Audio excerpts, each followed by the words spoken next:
Hello and welcome to Mind Your Loaf, a podcast about taking action on your mental health. I'm Jason Byrne, and Irish mental health charity turntome.ie, who besides helping us with this podcast, provide professional mental health support online, free to everyone in Ireland. So this is the second part of my interview with the amazing Roe McDermott. Yes, it was just too much info. We needed to separate it into two sections. She's the Irish Times relationship and sexuality expert and an arts journalist. So in this half, Roe told me all about her experience with PTSD. And we talked about how to find support and what you can do to support a friend. So here it is, Roe McDermott, part 2. Enjoy.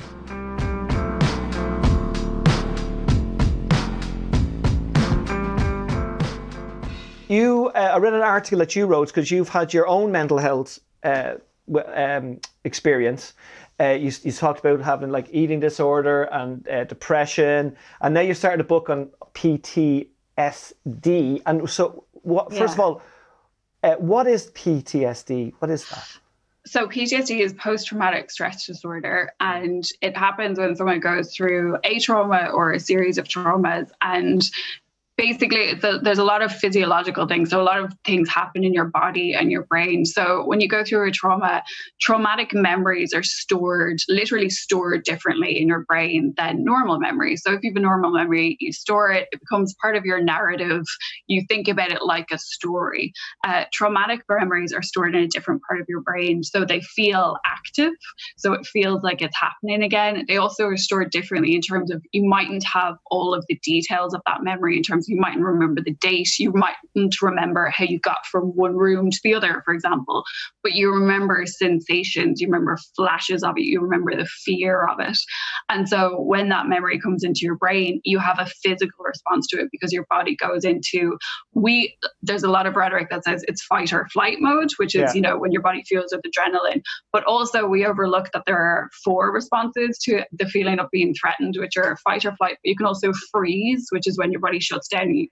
It's almost like you don't know what to do, so your body goes into I'm going to play dead mode and I can't do anything.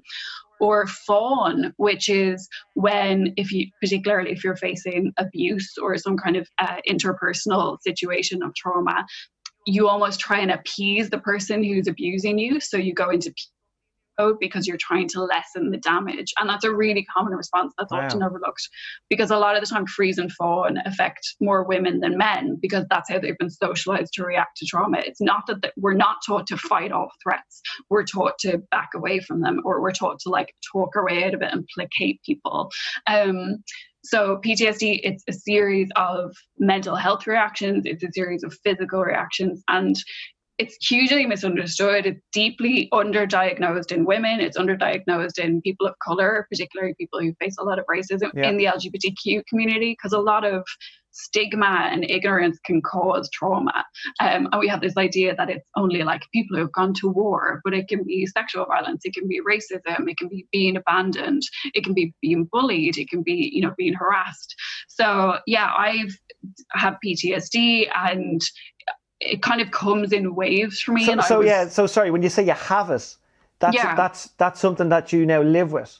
It's an ongoing thing, and basically I got it a few years ago, and then it was re-triggered because I had another trauma, and that trauma brought back memories of the original trauma. So I had about 18 months where I really wasn't a functional person, because the two traumas combined meant that my body went into kind of constant fight or flight mode, or in my case, freeze mode. Okay. So, and I think a lot of the symptoms of PTSD are overlooked. So if we see films that address PTSD, it's constant flashbacks, and that absolutely does occur. Flashbacks are a huge thing. Nightmares are a huge thing.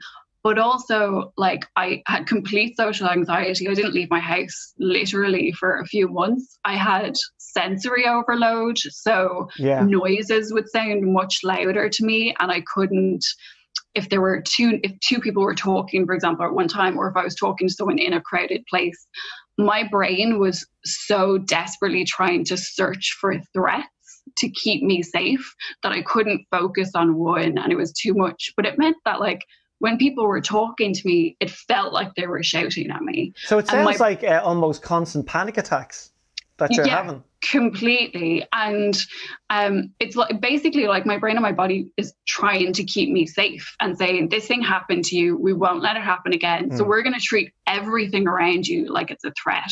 Oh my God. But it meant that I got very paranoid. Like I always thought people were like trying to be mean to me. I was convinced people were talking about me all the time.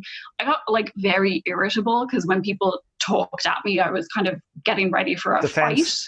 Yeah, absolutely. So like I was not pleasant to be around. I was very irritable, and I didn't want to go out places because I would have panic attacks. And I was so lucky that my family are just incredible, and they asked me what was happening for me. They did research on their own about PTSD. And I think for them, it was so important because not only did they know kind of how to support me and know that like going to a crowded restaurant just wasn't an option for me anymore, but like ordering in and watching something on TV, that was like good for me. And so they could still include me in things. But also for them, it was so important to go, she's not snapping at me because she doesn't like me. She's snapping at me because she's waiting for a fight and she's trying to defend herself. But also you're not well. Do you know what I mean? Yeah. That's the word that needs to be used there. It's like not like, oh, she's this or she's that. You're just not well when you have that type of thing going on. Yeah, and I think it seems like such a common sense acknowledgement, but I think the problem for me was like my family were amazing. My friends weren't. Like a lot of my friends were not. And I think a few things were at play there. Like, first of all, I was always the one who was like giving advice as a professional advice columnist. Like, yeah, I didn't it's like the builder whose house is never finished. Exactly. Your own little house was in a mess. Yeah, and I was like pretty high achieving, like was doing a master's, was working full time. And so I didn't need a lot of things. And suddenly I needed help leaving the house. And suddenly I needed to like vent at people for hours. Can I just set up just real quickly? Did you live on your own then? Were you living on your own? No, I'd just moved back. I was living in the States doing my master's for 3 years, and I'd moved back home, and I was back in my parents' house for a few months, and the plan was to move out because I was back in Dublin and to find a place, and I couldn't, was how it was, and I needed to stay. So I stayed with my parents because they were so supportive, and because I literally, the prospect of living with someone new, of finding someone new, was impossible. Yeah. And on a very basic level, if I had moved out at that point, I would not have fed myself. I would not have left the house. I would not have seen somebody or talked to somebody for months on end. So my family were amazing and were like, you're staying with us. Like I stayed with my brother for a little bit as well, because he was like, he works in the morning, so he was around all day. So he was very good to him, and his girlfriend were very good to me. But one thing you said in your article, which I thought was brilliant, was you said you reached out to your friends and your family, and you even threw it out there on Twitter and all that kind of stuff. But do you think there can be such a thing as reaching out too much because everybody's an expert, and then they come back with their shit ideas, or they let you down? Do you know what I mean? Yeah, and I think that's a huge problem I have with the rhetoric that we have around mental health now. Is this rhetoric of like, just talk to someone or just reach out. Yeah. But in the same way that I feel passionate, we need to like overhaul how we talk about consent and sex ed, because we don't teach people. We don't educate people how to reach back. We haven't educated people on how they can specifically support people with mental health issues. And people can do damage, and not intentionally. Yeah. But that happened to me because I did reach out to people after my trauma, and I was like, I can't leave the house. I need help. I'm not doing well. And they either disappeared, or they dismissed me, or they did the thing that you're meant to do and were like, I support you, and didn't do anything. And that made me feel crazy. Like it literally did, because I felt like they were saying, I'm such a good friend, I will support you. And then I still wasn't getting anything tangible. They weren't saying, let me come over to your house. They weren't like, my concentration went completely. Like I couldn't read or write. Like nobody was saying, do you need help with your work stuff? Do you need help filling out applications for stuff? Do you need help researching a new therapist? Yeah, but Ro, that must mean because in their heads and in a lot of people's heads, there's nothing wrong with you. You know what I mean? They're just going, she's just having a bit of a breakdown. She'll be all right. You didn't have cancer. You don't have like AIDS. You don't miss. They can't see it, and that's what's problem with mental health is that there's a stigma around it. We still think that it's just she'll be all right. She's grand. She's just going through a bit of a phase, even though you were an absolute horrors. you know? And I think that's why people will say, oh yeah, it's okay. Yeah, you should do this or talk to somebody. And they'll give you a little bit of a ring and then, I'll ring her a few weeks, see if she's all right. But people don't get that this is a proper illness. It's awful, traumatic thing to go through. And people need to talk to somebody every day. Yeah. And I think that's the thing, like, because we don't educate people, like I have a big problem that we don't educate people about this. And then we expect everybody to educate themselves, which is a problem. But having someone who, like having a friend who would look up literally all the symptoms of PTSD and go, okay, her concentration could be gone. Let me ask her what she needs, if she needs help doing like administrative stuff. Right. Let me ask her if like she needs someone to go grocery shopping with her, if she's too scared to leave the house. Let me see if I can deliver something. Let me see if I can say to her, if you want to come out, I will be there. If you tug on your earlobe, we are out of there. We are going home. We are watching Drag Race. And it was that aspect of like not researching people. And I think that's the huge problem I have. We're kind of offering with the rhetoric of like, reach out and just talk to your friends or whatever. These are individual solutions, but you can't tell vulnerable people to reach out to an uninformed society. Yeah, if you tell vulnerable people, you've created a society that doesn't know how to reach back. And I think that's the problem. And so we need systemic change, but I think we also need people to be slightly more proactive. Saying to a friend, I support you, is lovely, but you have to follow through on it. And actually something that's a really big deal with PTSD is affected by how you're treated after your trauma. Okay. Like PTSD and how it manifests is dependent on whether you feel seen and witnessed and validated after experiencing something traumatic. Because if you tell your story and someone listens and says, I believe you, I understand you, that's horrible, your brain starts processing this and going, okay, this wasn't my fault. This was horrible. This was terrible. If no one hears you and no one validates you, your brain starts storing it and going, what did I do wrong? I must have done something wrong. I need to never do that again. That's why I'm going to be in hyperdrive all the time. So having people who listen, but also then act on that and say, I'm hearing what you need and I will give it to you. That's really important. Yeah, that's where I felt that because I never had that PTSD, but after my kind of my marriage breakup and all that stuff, I did have those panic attacks, but I did have the anxiety. I was on my own, and a lot of people who are listening in right now, that's why I asked, were you on your own, living on your own? Yeah. There is people who are living on their own with this. And when you're on your own with your own thoughts and your own brain, it just goes haywire. Like that's why and so what I found in my situation was, first of all, first thing I found was other people that were like-minded, that were going through the same experience as me. So other men and women that were separating or whatever, or had separated. And then I realized I wasn't on my own. So if you are suffering from PTSD, it is probably brilliant to find someone who's going through the exact same thing, because I'm sure you probably thought, how intense it was that you were the only person that it was happening to. But when you meet somebody else, you're going, and they go, yeah. And you go, oh my God, yeah. You get a little bit more calmer when you can find that it's somebody else who's going through it. Completely, because when you're having an intense emotional reaction to something or having mental health struggles, there's so much shame and self-blame involved to going, it's like, I'm just overreacting and I'm a crazy person and anyone else would get over this immediately and this is on me. And then you hear other people go through it. Like, it sounds really stupid. Instagram, I find Instagram really helpful. Like, I literally have, we can follow tags on Instagram. One of them is raccoons, because raccoons are the best creatures on the planet. And the other is PTSD, because I was seeing other people post about it. I was seeing therapists post about it. And going, oh, this is even I realized some of my symptoms from that and going, oh, being really irritable is a symptom of PTSD. Having chronic fatigue is a symptom of PTSD. I didn't know that.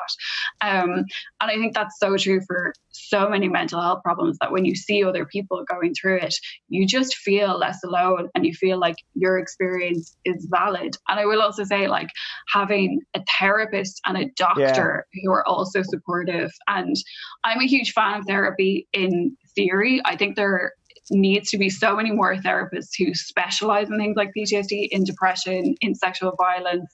I think they need to be aware of systemic issues. Like, if you're a woman having a therapist who understands things like feminism and rape culture and the specific pressures facing women is so important. That goes double, triple for people of color, for LGBTQ people, for people with disabilities. Like, so you need to be aware of how the world literally does treat people differently and isn't equal. And then individual traumas are on top of that and so much worse. So I think there needs to be more education for therapists so they can address those issues. And I think Ireland needs to break down the stigma that we still have around medication. Like, I take antidepressants. I was in therapy for years before I moved to America. And I moved to America when I was 26. And that was the first time a doctor said, you know, you can try and you don't have to feel like this all the time. You can try medication. Wow. And also said, if you have side effects, come back to me, we'll try another one. Yeah. And I'd never had a doctor in Ireland say that to me. And she was so helpful. And it meant when I came back to Ireland, I had this attitude and this sense of empowerment of like, I need meds. Like, my brain doesn't work the way it should. We're just going to medicate that and it will help. But also there was a sense of, I'm literally paying you to help me. So if this medication isn't working for me, we need to come up with a solution instead of, I think so many people are scared to ask for medication in the first place. Yeah, and because there's a bit of a taboo around the Completely. meds, which is ridiculous. There's no, it can't be pill shaming because it's a chemical thing that's going on in your head. And yeah, you know, they'll just chemically balance you. And even I've actually even heard another guy, he was a player for the All Blacks. He said that he was offered medication. He said he didn't really want it, but the doctor said, look, what we're going to do right now is we're going to give you a bit of medication. And what it'll actually do is it's just going to help you just a little bit to get your leg up onto the first rung. And if you don't want to take it after that, you're fine, but at least it'll get you a leg up, you know? So yeah, and it was like trying antidepressants for the first time. And again, I had to try a few to find what that agreed with my body completely. But it was just a sense of, oh, this is what feeling normal every day is like. Like, it's starting every day going, I can do things. I feel enthusiastic about things, instead of starting a day as a depressed person going, I'm worthless. There's no point trying anything. Nobody likes me. I'm not going to call anybody. And it just gets you over that. And we still have this thing in Ireland of like, if you're depressed, like, one thing I really, really hate is this thing of like, just go for a run. Oh. I'm like, okay. No, but I'll tell you this one quick one. I sat with my doctor about 15 years ago and said I wasn't feeling well. He said, why don't you go down to prom there along Clontarf and have a little walk? Yes, and I was going, where's the leaflets? Where's the backup? What do you want me to do? Where's my therapist? You know, and I mean, I do agree with exercise, but yeah, it wrecks your head when someone says that. You know? And the thing is, like, exercise can be good for you. First of all, let's never pretend that a depressed person wants to go for a run. That has just never happened in the history of the world. Also, like, the idea that going for a run in public, that's very accessible for, like, say, straight, able-bodied men. Yeah. For women, might want to go running on our own at certain times of day. For people who have disabilities, not possible. For LGBTQ people, might be nervous running in certain areas, like in case they get hassled. So it's just not an option for everybody. But there's so many other ways. Like, they can do yoga, meditation, breathing. Yeah. There is, like, it doesn't matter as long as you can do some sort of happy movement. You don't have to go anywhere. And that's the thing. I just think as we talk about exercise, as we talk about socializing and getting out and talking to your friends, as we talk about like doing things you love and being kind to yourself, we also need to say also therapy and also medication is a very, very valid option that might really help. It might not, or you might have to try a few different things, but it needs to be part of the same conversation because otherwise you're kind of creating an idea of mental health of like, well, if you just like put more effort into it and went to blade some hurling, you'd be grand. What do you? And get that face off you. Yeah, exactly. I love that. Look at the face on him. No, what I found with therapy with me was when I found, and first of all, I had to go through about 3 or 4 different therapists before I found the one I liked. Completely. And I think people don't know that you can do that. You can literally go, this isn't working for me, off you go. I've done that all the time. Yeah, and if the therapist is good, they'll actually say that to you on the first minute that you go in there. Yeah. They'll say like, okay, this mightn't work for you, and because it's very important for that relationship, you know. And so I finally found one, and she's amazing. I still have her. She's great. And I asked her, a lot of people who listened in, I asked her, you know, how can she get rid of all my anxiety and get rid of all my problems and all this stuff? And it was great. She just went, I'm not getting rid of your problems. And I went, what do you mean? And she went, I'm not. No, that's not like you've got like like half your leg is poison. I'm going to cut it off. She goes, no. And this is how me and her got on so well. She said, I'm going to teach you how to sit in your own shit. That's amazing. So that's basically how so she gave me the tools to deal with the situation I was in. So is that how that happens with PTSD? I mean, can you get given tools to cope with something like that in therapy? Yeah. So I'm so glad you said that, because I think that's a huge thing with therapy. Like people think, therapy can also be really expensive, which I think is another huge problem. But I was seeing a therapist at the time when my PTSD kicked in. It was getting really bad. And I left him actually because I said, like, he wasn't saying to me, this is no longer normal. And I said to him, and I said for a good while, like, I am no longer experiencing the world as a sane person. Like, everything feels like a threat. I was having nightmares. I was having panic attacks in my car, like I nearly crashed my car, so I stopped driving. Like, I was saying to people, this isn't normal anymore. And his treatment didn't change. We were kind of just chatting about things every week. So I went to a few different people. I went to somebody who did cognitive behavioral therapy, which is really taking note of how my thought process was working and trying to interrupt that thought process. So if I went on a spiral of, I know everybody is off, like, talking about me and that they all hate me, going, why do you think that? Is there actually any evidence of that? Or is it just because you don't like yourself very much right now? And also the thing was, I realized that for me, it was almost easier to think that everybody was thinking about me and talking about me, rather than acknowledge that they mightn't ever be thinking about me. And that was just part of my trauma and like my fear of like being completely abandoned. So interrupting the thought process is really good. Also for PTSD, there are things like tapping therapy, where it's basically you're interrupting your body, and disassociation is something that happens with PTSD, where you no longer feel like you're in your body and you feel very disconnected from your body. And so there are ways of addressing that, like running cold water over your arms or touching different textures and kind of slowly bringing yourself back into your body a little bit. Wow. So there were kind of a mix. And then I needed to talk at people and I needed to vent. So I went through a few people until I found someone who was a mix of cognitive behavioral therapy and working with my body and giving me breathing exercises to get me through panic attacks was really helpful, and who would just let me talk and kind of express all my anxieties and then kind of gently say, do you have any evidence for this though, or is this just your brain lying to you? Because that's the thing, like PTSD is a liar. It tells you that your past is happening right now. It tells you that you're constantly under threat when you're not. And it's about saying, is there evidence for this? And I think something that was really important for me in just thinking about my PTSD was saying, my PTSD is genuinely trying to protect me. And so it's part of me that's saying, you've been through things, you didn't pay attention or you didn't acknowledge that you were in danger in these situations, and we didn't protect you, and we will do it now.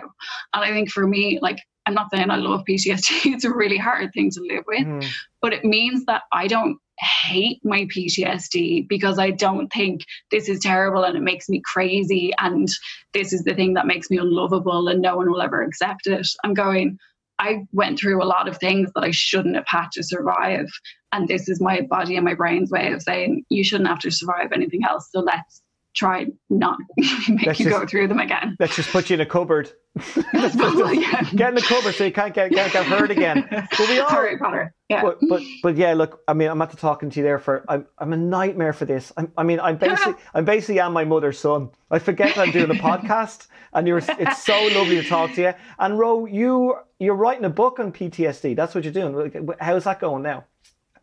It's slow going because I think a huge thing about PTSD was I couldn't read or write for about 18 months. And because I'm a writer, it was tough going, keeping the jobs down. When you say you couldn't read or write, couldn't physically see it with the panic attacks, or you just couldn't settle your brain? My concentration was completely gone. Mad. And so I couldn't follow the thread of a film. I worked as a film critic. Whoa. It was hard. I couldn't... I like reading is essentially my life. Reading has always been my life. I've always been in and out of like doing different, I've done 2 master's courses, could no longer get to the end of a sentence or remember the start of a paragraph by the time I got to the end. And writing, it was just like my brain was constantly, again, just looking for threats. So trying to create a narrative in the middle of that was just impossible. So that was really hard. So I'm doing much better these days, and I've been starting to write, particularly during COVID. So it's going slowly, but it's getting there. Yeah. And so it's do you feel like, I mean, there is no really coming out through the other side, but you feel like you've kind of found a solution to your situation? No, I think it definitely gets easier. And PTSD, you can get to a point where it no longer affects your day-to-day experiences. But I think for me, it's important to say, for me, this might be triggered throughout my life, because I think that was such a big problem for me, because I went through a trauma several years ago, then was re-traumatized. And for me, I felt like such a failure when my PTSD manifested again, because I was like, I thought this was over. So for me personally, it's kind of important to say, this might be something that crops up again, and that's okay. And we will get through it at that stage, and it will be lesser and lesser, and it will impact my life less and less. But yeah, so it's about abusive relationships and how abuse manifests, because again, I don't think we recognize the signs, and there's a process and a pattern to emotional abuse that people aren't taught, so they don't recognize it. So it'll be about that. It'll be about how PTSD manifested for me. And I think a huge part of it is going to be about how your memory and how your memory works changes when you have PTSD, because we still don't accept how a traumatized brain works. Because if you look at people who are even going through court cases, if they've been abused or suffered sexual violence, there's still this expectation that you will have a perfect picture memory of everything that happened. You know the date, you remember what everyone was wearing, you remember exactly how you got from place to place. And demanding that of people who've been through a trauma is literally like a form of oppression, because you're saying, all the studies and all the research about PTSD have shown us that your brain no longer works like that. But because it no longer works like that, we're going to say nothing ever happened to you. Oh my God. It's such a huge problem for people who are trying to get justice, or people who are trying to get to support, because people would be like, but you haven't given me all the details, so why would I believe you? And that's a huge issue. But sure, I mean, like, the common sense is that their brain is going through a trauma at that very moment. Nearly everybody that goes through a trauma like that can't remember everything that happened anyway. That's insane. I think that's one of the huge myths, is the myth, the idea of like, if this was really so traumatic, you would remember every single detail. Yeah. So it's just people's ignorance around this and the myths that surround it. And so trying to correct that. So listen, hopefully it will go well. Roe McDermott, which is a fantastic name, because my best friend is Carl McDermott, and his brother is Roy McDermott. So Roe was a great name. And but thanks for coming on here. It's so important, this Turn to Me website, because it is free. Amazing. It is free counselling online. As you said, counselling can be very expensive, and just to help people come on here and you know, just to try and get more and more funding for this, because we shouldn't be. Like I have a Swedish family. Okay, and my Swedish nieces who are like 26. She's gay, brilliant, and she's having a baby in August with her partner. Amazing. Yeah, and then my other niece is 27. And when I told them I was doing this, they went, "Oh, are you just doing this for fun?" I went, "No, I'm doing it for a website that gives free counselling, because we don't have enough money for it." And she went, "In Ireland?" I know. And so it's insane to think that the government still haven't been like pumping money into things like this, especially during COVID. Yeah. But like, do you know what it's like? It's people like you. I mean, you may not think you're making much of a difference. You are making a huge difference. You're coming on here, you're helping us, you're writing a book about it, you're going up online and you're doing your agony aunt stuff. So you're a great woman, and thanks a million. Thank you for doing the podcast. And again, like we said, for people who are sitting at home and for who go into, I know right now we're in lockdown, but generally go into a therapist might be itself a stressful endeavor. Having a place online where you can go and have support and just feel heard in whatever way that you need to be heard is so important. So yeah, I really, really hope people support the website. Thank you, Roe McDermott.